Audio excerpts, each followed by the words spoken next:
Today's Amud in Maseches Berachos is Nun Tes Amud Aleph, 59a, and we're going to start at the last narrow line on the page, Amr of Ketina. V'al Zvois, my Zvois, right there, the last narrow line on the page. We're going to have two sections in today's Amud. First section we'll discuss is in the Mishnah. We had said that there's certain natural phenomena, thunder, earthquakes, lightning, these kinds of things that you say a bracha of, kocho, ug'vuraso, that Hashem's might fills the world.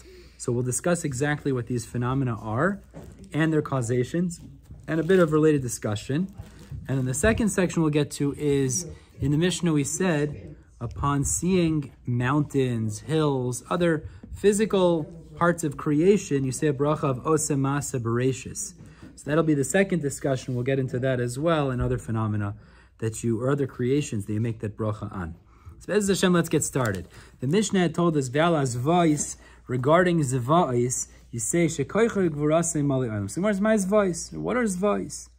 So Amr of Ketina explains, Goyeh, earthquakes. Zvois are earthquakes. When there's an earthquake, you say a bracha of Shekoicha ug'vuraso mali olam. Hashem's might fills the world. Gemara tells us a story. Rav Ketina have a ka'azil be'orcha. Rav Ketina was walking on the way. Kimata apischa deve ova tamya. He got to the entrance of the house of ova tamya. Tamya means bones. Ova means lashon ov. Ov is one of the necromancers that they used to use bones in order to talk to the dead.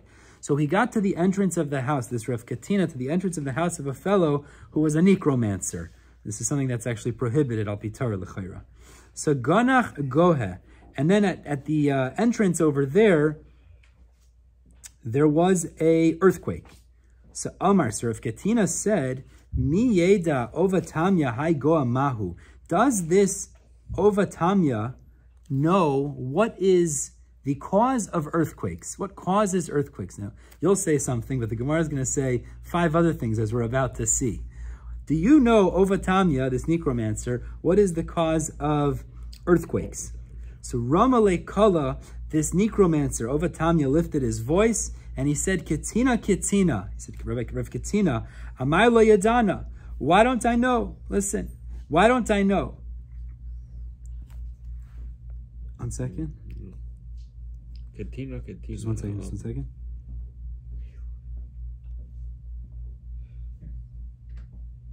Sorry, 1 second. Can I have this for 1 second? I just want to make sure I'm just saying this right. Sorry, 1 second. Yeah. Sorry. Meaning what happened was the earth shuddered and quaked. Exactly. There was an earthquake. Double lashon, actually. We'll get to that later. There was a double format of earthquake. We'll get to that soon.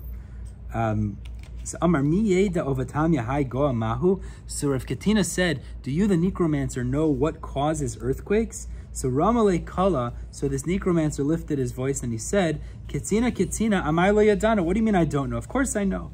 Unbelievable. The necromancer said, when HaKadosh Baruch Hu remembers his children, that they are situated in pain amongst the nations of the world, unbelievable. He cries 2 tears that descend into the Yam HaGadol, and the sound of those 2 tears creates a noise from one end of the world to the other, and that's what happens when there's an earthquake. That's what causes the earthquakes. Now you look at this and you say, that sounds silly, right? But whatever we're about to see in this Gemara is, it's obviously kaviyachol. Whatever we're saying is HaKadosh Baruch Hu doesn't have sadness. Hashem is not happy. Hashem doesn't cry. All of these things are just references, as we'll go through. But that's what this necromancer said. It's 2 tears from HaKadosh Baruch Hu that cries and want to go to the Yam HaGadol, causing an earthquake. Amar Rav Ketina, Ova Tamya Kedivhu. So Rav Ketina said, this necromancer is Kediv, he's false. Umile Kedivin, and his words are also false. Meaning to say is, he doesn't know what he's talking about. He said, why? Because if it was true, go hagami baile, there should be double earthquakes, because there's 2 tears that you just mentioned. So if there's 2 tears, there should be 2 earthquakes with every earthquake. But the Gemara tells us, Veloihi, it's not true. Actually, there's truth to what this necromancer was saying. But goya of it. Actually, the reality is, there is earthquake after earthquake. There's the earthquake, and then there's the aftershock. meaning there is a concept of a double earthquake. So what the necromancer was saying was not necessarily entirely wrong. Ideally, the only reason Rav Katina didn't admit that the necromancer was saying the truth is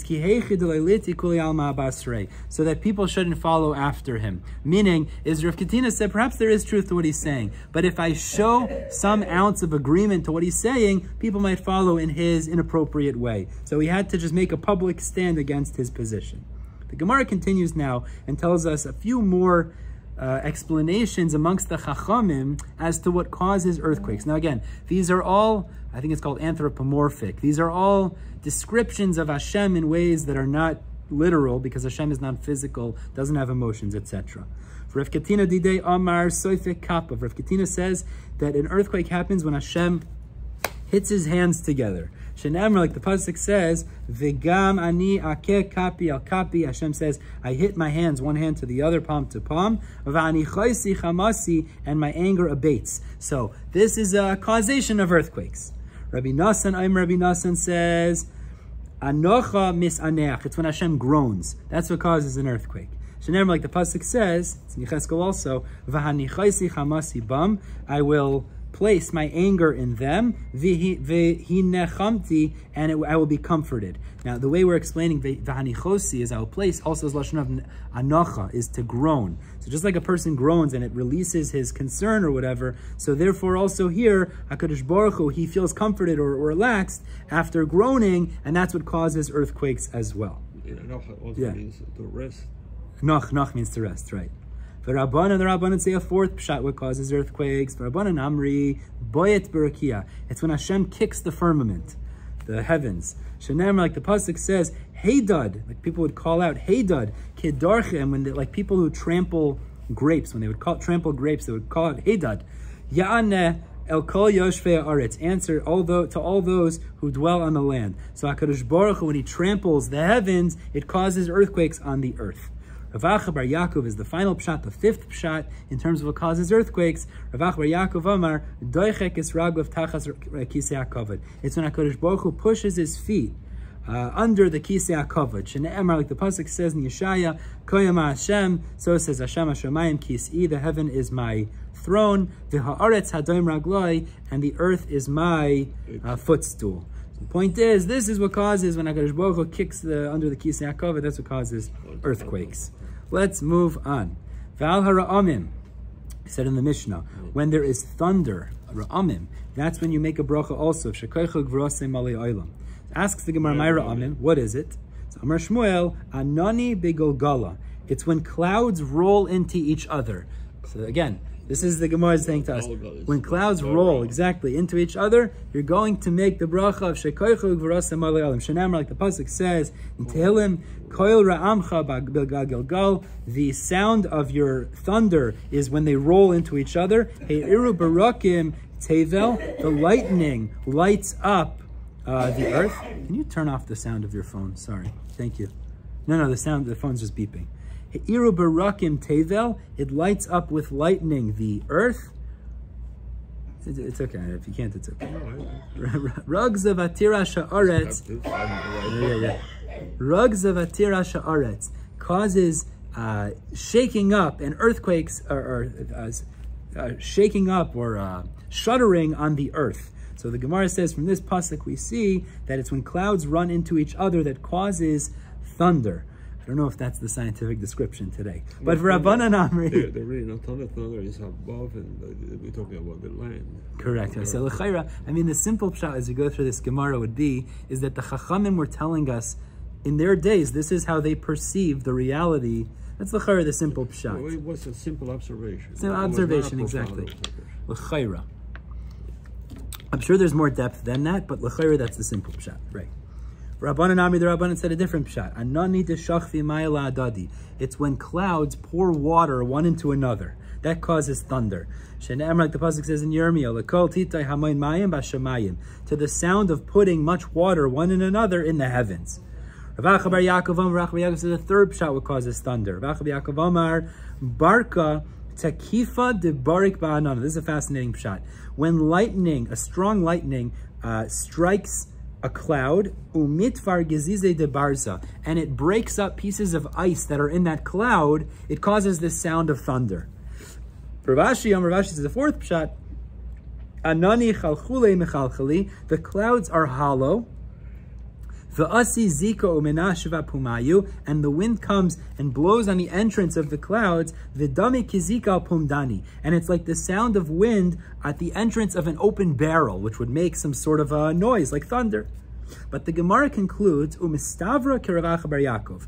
Mistavra, it's more logical, like the third pshat of Rav bar Yaakov, which is that the lightning striking the ice in the clouds, breaking it up, melting it, that's the sound of thunder. Debarik barka, because we can observe that there's lightning, u'minahami anani, and then there's thunder, there's rumbling of the clouds, v'asi mitra, and then rain falls. So the Gemara assumes, why is that? Because the lightning broke the ice, causing it to melt, and that causes rain. Continues the Gemara Vala Ruchais. We said in the Mishnah, you make a bracha of kocho ug'vuraso when there is ruchais, which is winds or tempest. My ruchais, what is a ruchais? Amarabaye zafa. It refers to a tempest or a hurricane of that sort. Amarabaye continues, Gemiri de zafa belel yaloyhave. We have a tradition that Hashem will not send tempests or these powerful winds that are dangerous at night. And this is part of Hashem's chesed. Why doesn't he send it at night? Because people are sleeping and they won't be able to prepare themselves for the damage. We see there's hurricanes at night. The Gemara answers, it must have started during the day. Abai says similar idea. Gemira, we have a tradition that you will not have a hurricane or a tempest wind for 2 hours straight, because the damage it would cause would be too much. To fulfill the pasuk in Nachum that says, Hashem will not bring a tragedy 2 times, meaning 2 hours long. Says the Gemara of Haka Chazin Dekai, we do see that there are such hurricanes or tempest winds for 2 hours. My answer is the mafsik beni beni. It must be there was a break in between, giving the people the opportunity to recover for the next hour that wouldn't be as bad when it's broken up. Split in the middle. Split in the middle. Exactly. Continues the Gemara of Ala Brakim Oimer. The Mishnah had said, over lightning, a person says, Baruch shekocho ug'vuraso malei olam. That was the end of the list. We say the bracha that Hashem's might fills the world. So my Brakim, what is Brakim? Amar Rava, Barka, it's lightning. Brakim is lightning. But Amar Rava continues. Now we're going to discuss a little bit now certain weather conditions that are not perhaps such a good sign. So Rava says, Barka yechida, if you see one single bolt of lightning, Ubarka chivra, or a white bolt of lightning. Ubarka yerukta, or a yellow bolt of lightning. Va'anani desalkin bikeren ma'aravis, or if you see clouds that come up from the western corner of the sky, va'asyan mikeren draimis, and then they come from the southern corner of the sky. Vitarti anani desalkan chadel ape chaverta, or 2 clouds that go into each other, crash into each other. Kulhu kashyan. These are difficult signs. These are bad signs, meaning some sort of a negative weather condition. So the Gemara Gemara says, "L'may nafkamina." What is the nafkamina to know that? Let me buy a rachami that we should daven. But vahani mili, that's only true bililia, if these signs occur at night. If they occur during the day, there's nothing to be worried about. It's not a bad sign. Amar Rabbi Shmuel bar Yitzchak, this is like a tiny sugya. Rabbi Shmuel bar Yitzchak says, Hani anani detzafra, the clouds of the morning, leis behum ashasha. They don't have any significance. There's no significance to the clouds in the morning, meaning if you see these clouds in the morning, it doesn't mean you're going to get rain necessarily, because they're going to dissipate and not give you water.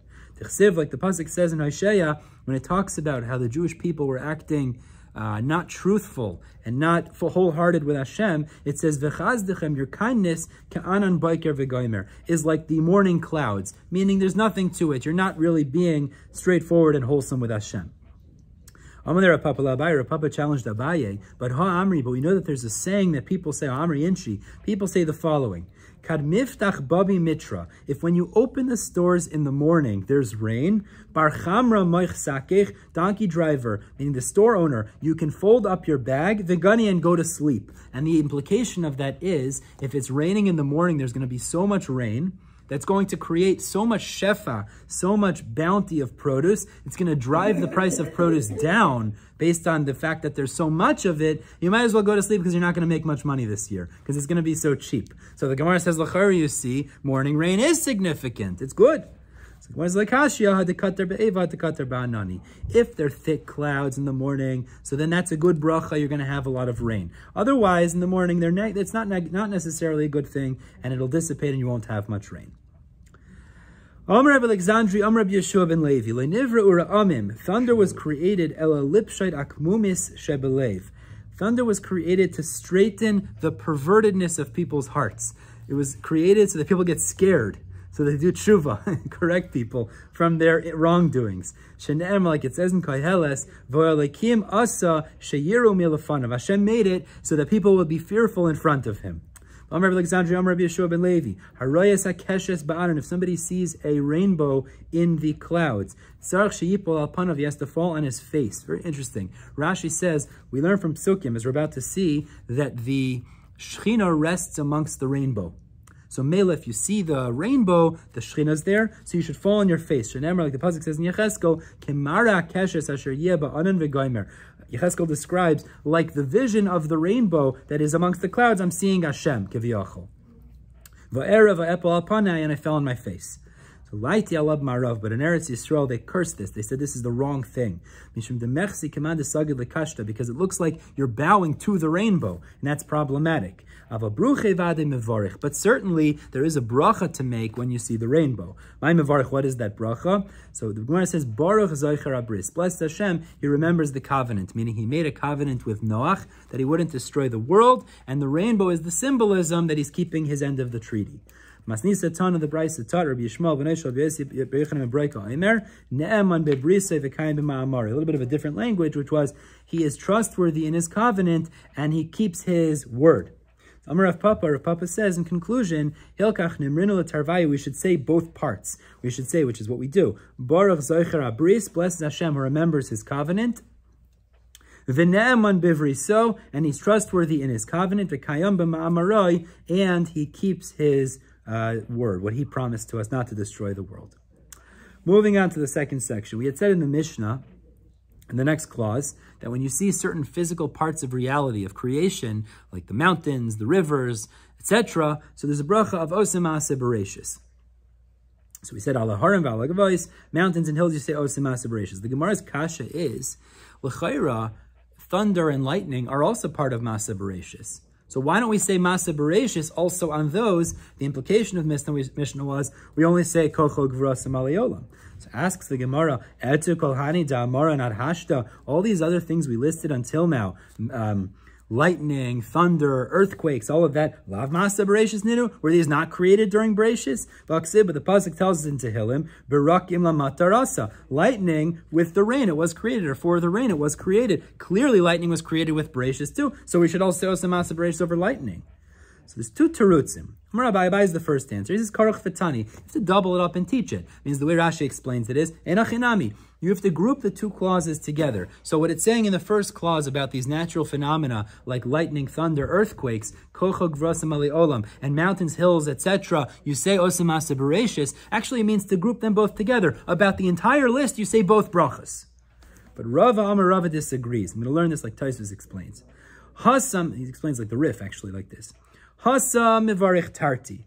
When it comes to the natural phenomena of lightning, thunder, etc., you could make both brachas. The way Tosfos learns is you make one or the other. You have the option to say whichever one you want, which is baruch shekochai malei olam v'oseh maaseh berachos, meaning you could say one or the other. That's the point. Because l'chayra, that actually fills both parameters. It is the greatness of Hashem, kocho ug'vuraso, and it's also something that was created in creation. But hacha, regarding mountains and things of that nature, oseh maaseh berachos ika, you could make the bracha that these were things formed at the beginning, but shekocho ug'vuraso malei olam leika, you cannot say that bracha. So Rashi says, why?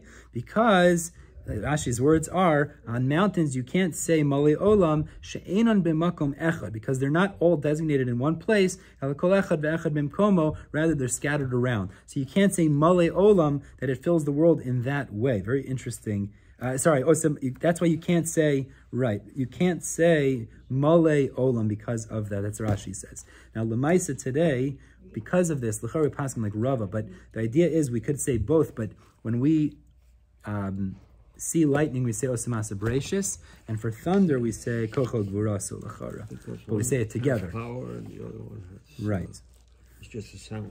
Rabbi Yeshua ben Levi, haraya rakia b'tarasa. Now this idea of oseh maaseh berachos, we're about to apply it in two more instances. When you see the creation as it was during creation, you see the phenomena of creation as it was then, you make this bracha, oseh maaseh berachos. So Rabbi Yeshua ben Levi, haraya rakia b'tarasa. If you see the firmament in its purified state, meaning there's no clouds, clear blue skies. So Aimer, the bracha you say is Baruch oseh maaseh berachos, because that's how it was when Hashem created it before clouds covered the sky. Emasai, when is this? Amrabai ki asa mitra kulei leil. This happens when it's raining all night. Uvitzafra asa istina, and a northern wind comes in the morning. Umigal yeluhu l'shmaya, and it clears away the heavens, making it that you could see the sky without clouds. Upligi the Rafram bar Papa Amar of Chizda, but this is cholik on Rafram bar Papa Amar of Chizda. So Amar Rafram bar Papa Amar of Chizda, miyom shechara Beis Hamikdash leineres rakia b'tarasa. From the day that the Beis Hamikdash was destroyed, we never saw a clear sky. Shene'amar, as the pasuk says in Yeshaya, Albish Shamayim Kedros, I cloaked the sky in blackness and darkness. V'sak asim kisusam, and I placed sackcloth as its garment. Meaning to say is that this Shita clearly argues, because apparently according to this Shita, it's impossible to have a clear blue sky, so this wouldn't be a relevant halacha. Turn to the Amud base. One final scenario, say oseh maaseh berachos. Tan Rabbanan, says the Brisa, haroach chama b'tkufasa. If you see the sun b'tkufasa. Tkufasa is in the vernal equinox. We'll see in a moment the vernal equinox, but this is a specific time actually. This is every 28 years, the sun returns to its initial position as it was put into the sky, and this is the tkufasa we're talking about here. The Gemara will explain. Or if you see levana ug'vuraso, you see the moon in its might. This also appears to be referring to the fact that you see the moon in the way that it was put into maaseh berachos. The kochavim silosam, or the planets in their track, in their trajectory, again, seemingly how they were put into creation. Umazolas kisidron, or you see the zodiac, the astrological signs in their initial setup. Aimer, the bracha you say is Baruch oseh berachos. The same bracha. That's how it was put into creation. So you say my oseh maaseh berachos. The Emas Have. Now the question of Emas Have is going on the sun. When is the sun returned to its initial position that you say Birchas Achama? So Marabaye, Kol Chavches Shnin, every 28 years, Vahadar Machsor, where the sun returns to the beginning of the solar trajectory, the solar start, Vinafla Tkufas Nisan B'Shabtai, where the Tkufas Nisan, which is the vernal equinox, Tkufas Nisan, falls Bishabtai, in the hour of Saturn. Don't ask me to explain this. Be'orta de Tlas, the evening of Tuesday, Negahi Arba, leading into Wednesday. So at that point, the sun returns to its initial position every 28 years, and you make a bracha of Birchas Achama. Now, I was looking through trying to figure out what these other things are. I looked at, Art School has a whole write-up about what these other things are in terms of the moon and the planets and the mazalos. Goes through it extensively. But ultimately what it comes out with is, the only one that we actually say today is Birchas Achama. I was looking at the Art School footnote. He says, I think it was the note of Yehuda who says, we can't quite calculate the other ones today, so we don't make a bracha in regards to the others. We only make a bracha in regards to the sun. We'll stop here at the top of the Nun Testament Bays. As Hashem, we go tomorrow in the Nun Testament Bays. Everyone have a wonderful day.